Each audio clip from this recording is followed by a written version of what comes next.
Bonjour chers auditeurs de l'émission Le Pain Matinal, une production du ministère Ta Seconde Chance International, un rendez-vous qui nourrit ton âme et t'invite dans la présence de Dieu chaque matin. Cette émission comprend 2 moments forts.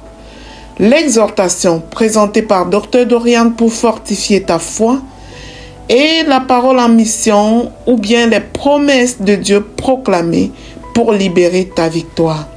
Lorsque tu arriveras dans cette 2e rubrique de la parole envoyée en mission, je te prie de délier ta langue, de proclamer avec foi pour libérer ta victoire. Alors bien-aimé, installe-toi, reste jusqu'à la fin, car chaque parole est une semence de vie pour ta journée.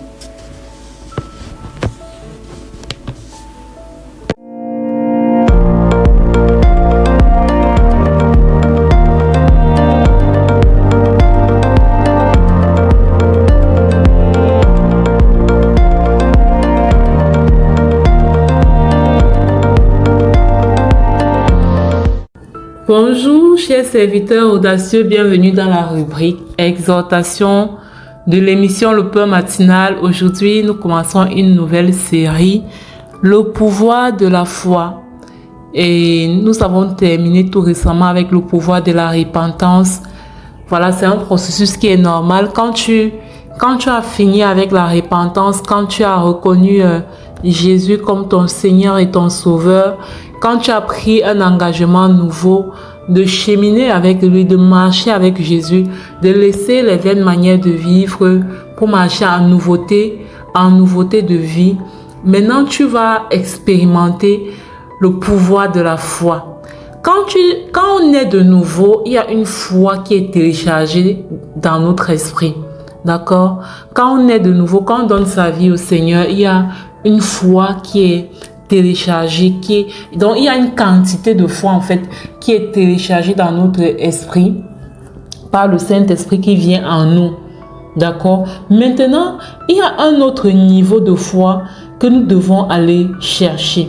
Il y a une autre dose de foi que nous devons, qui révèle en fait de notre travail personnel, de notre responsabilité personnelle. Donc, la parole de Dieu dit dans Hébreux 11, verset 1, Or, la foi est une ferme assurance des choses qu'on espère, une démonstration de celles qu'on ne voit pas. Ferme assurance des choses qu'on espère, une démonstration de celles qu'on ne voit pas.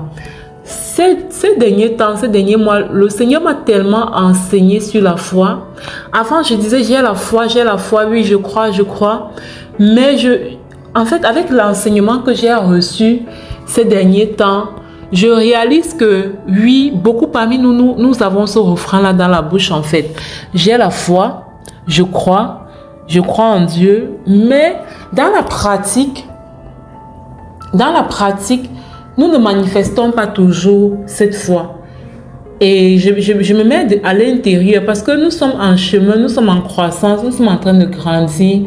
Et les exhortations, c'est pour que nous puissions nous tous ensemble grandir, évoluer ensemble. Donc, j'ai réalisé que quand je suis arrivée au Togo dernièrement, j'ai raconté cet enseignement. En fait, j'ai partagé cet enseignement-là avec les mamans qui étaient avec moi, maman Pauline, maman Chantal et maman Vicky. J'ai dit, nous avons cette habitude-là de dire la foi. Mais dans la pratique,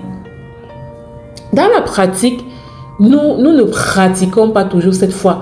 C'est-à-dire qu'on parle de la foi beaucoup plus comme quelque chose de théorique. Parce que je vais juste prendre quelques exemples. Si nous avons la foi, pourquoi nous inquiétons-nous lorsque nous faisons face à certaines choses, à la maladie, au manque, à toutes sortes de défis que nous rencontrons sur notre chemin? Pourquoi avons-nous une attitude plaintive? Pourquoi avons-nous une attitude de lamentation? Pourquoi avons-nous une attitude triste en fait? C'est parce que il y a un inconscient en nous qui nous dit que cette chose, cet obstacle, cette adversité à laquelle nous faisons face n'est pas résolue. Et c'est pourquoi nous nous inquiétons, c'est pourquoi nous sommes tristes, malheureux, je ne sais pas, dans une attitude de lamentation. Maintenant, quand tu as la conviction que cette situation-là, Dieu s'en occupe. Quand tu as la conviction que il y a une solution à cette situation, en fait, la façon dont tu te comportes est différente. Le mindset que tu as est différent. Ton état d'esprit est différent. La façon d'aborder la vie est différente. Donc, comment dire que j'ai la foi quand je me laisse ébranler facilement par l'adversité? Quand je ne vois que l'obscurité devant moi en fait. Donc, je réalise que avoir la foi, c'est vraiment mourir. Mourir à soi. Comme Galate le dit, il faut mourir en soi et tout donner, tout abandonner à Jésus en fait.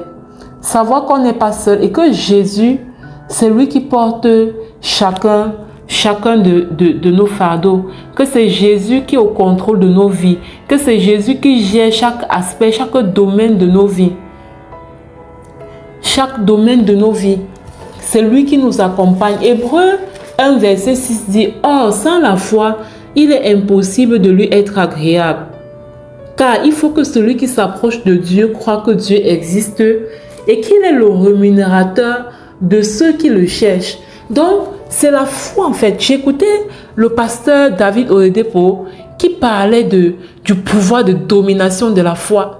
C'est-à-dire, quand tu écoutes cet homme parler de la foi, tu dis, « Hey, je n'ai pas la foi, oh. » Tu dis, « Hey, je n'ai même pas encore la foi. Je n'ai même pas encore la foi. Seigneur, donne-moi la foi. Augmente ma foi. » Je t'assure. Il pouvait dire que notre foi, c'est ce qui active l'intégrité de Dieu. Ça veut dire quoi? Ça veut dire que à cause de notre foi, Dieu agit dans notre vie pour respecter son intégrité. Genre, la foi est la monnaie d'échange en fait. La foi est comme le passeport qui autorise Dieu à agir dans notre vie. Et il s'agit ici d'une foi active. Il s'agit ici d'une foi active, une foi vivante. Ce n'est pas juste une foi de je crois. C'est pas une foi de j'ai la foi. Non, c'est quelque chose qui est vivant. Et parce que c'est vivant, nous manifestons cette foi dans notre quotidien, dans notre façon de parler, de faire, de nous tenir, dans notre posture, en fait. Donc, tout au long des jours qui vont venir là, on va continuer à s'exhorter sur le pouvoir de la foi. Parce qu'une chose est sûre, si chacun d'entre nous, on parvient à atteindre ce niveau de foi, cette foi puissante, forte, qui active l'action de Dieu, vraiment, si on peut atteindre ça, je crois que 2026 va être une année extraordinaire. Alors, je voudrais t'inviter à télécharger l'application Le Pain Matinal. Je voudrais t'inviter à t'abonner à notre chaîne YouTube si tu nous écoutes depuis YouTube. Si tu as un témoignage, n'hésite pas à nous le laisser. Que le Seigneur te bénisse abondamment. Shalom, shalom.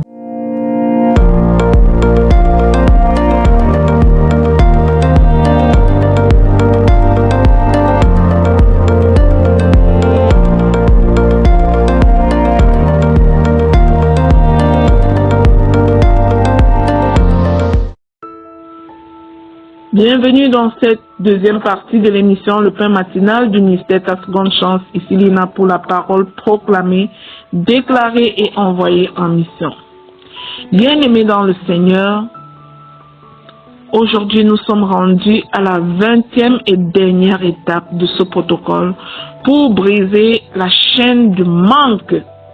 J'espère que le Seigneur t'a conduit au travers de ces jours, jour après jour, à chasser véritablement l'esprit de manque, à refaire ton système de pensée au sujet de l'argent, à croire que tu as un Dieu pourvoyeur qui pourvoit à tes besoins et à rendre cette vérité manifeste dans ta vie. Ce jour, puisque c'est la dernière, tu as la conviction, dors dans la faveur de Dieu. La recommandation, c'est que tu arrêtes de te soucier de quoi que ce soit. Couche-toi et tu dors dans la faveur de Dieu. Dormir dans la faveur de Dieu, c'est choisir le repos de la foi. Ce n'est pas une fuite ni un abandon. C'est une position spirituelle. C'est reconnaître ton identité, reconnaître que tu es fils, fille de Dieu et que Dieu agit même lorsque tu cesses d'agir. Le sommeil prophétique n'est pas l'absence de combat, mais la certitude de la victoire. La certitude que le combat n'est plus entre tes mains, c'est entre les mains de Dieu. Tu sais, un roi ne bagarre pas, un roi ne va pas en guerre. Mais ceux qui combattent pour lui, les gardiens et tout, combattent alors qu'il est couché dans sa chambre. C'est ce sommeil-là que je veux que tu aies. Parce que Dieu, ton Père qui t'aime, il a pris le combat sur lui. Il y a des saisons où Dieu nous invite à nous taire, à nous reposer et attendre les signes. Attendre ne signifie pas douter, mais veiller avec confiance. Dans le repos, Dieu ajuste ce que l'effort ne peut corriger en fait. Dans le silence, ton Dieu prépare ce que la précipitation aurait peut-être gâché, aurait compromis dans ta vie.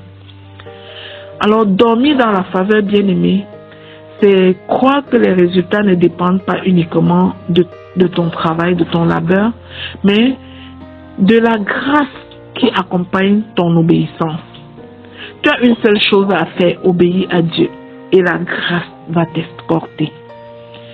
Lorsque nous reposons en Dieu, notre âme se calme, nos pensées s'alignent et notre cœur devient réceptif. Et au moment opportun, les signes apparaissent, les portes s'ouvrent, les fruits se manifestent par la grâce de Dieu.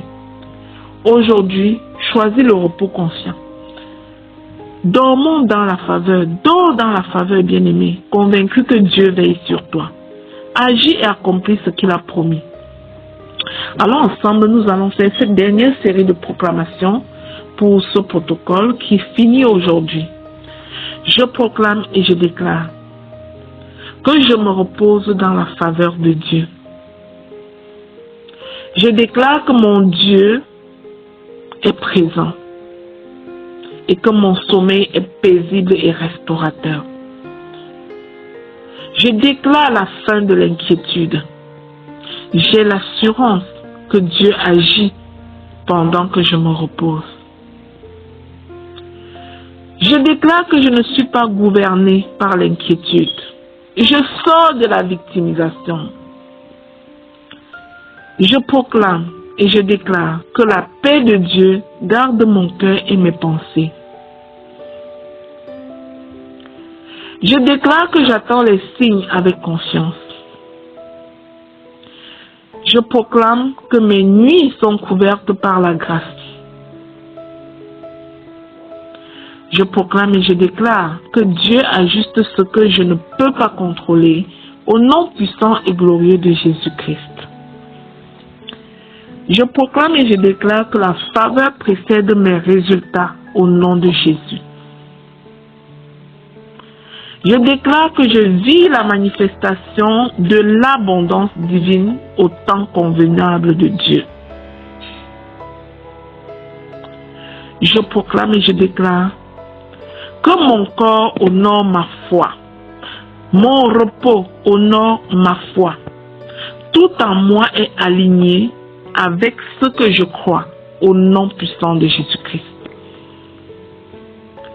Je déclare que je me lève dans la confiance et l'espérance, dans le puissant nom du Seigneur Jésus-Christ.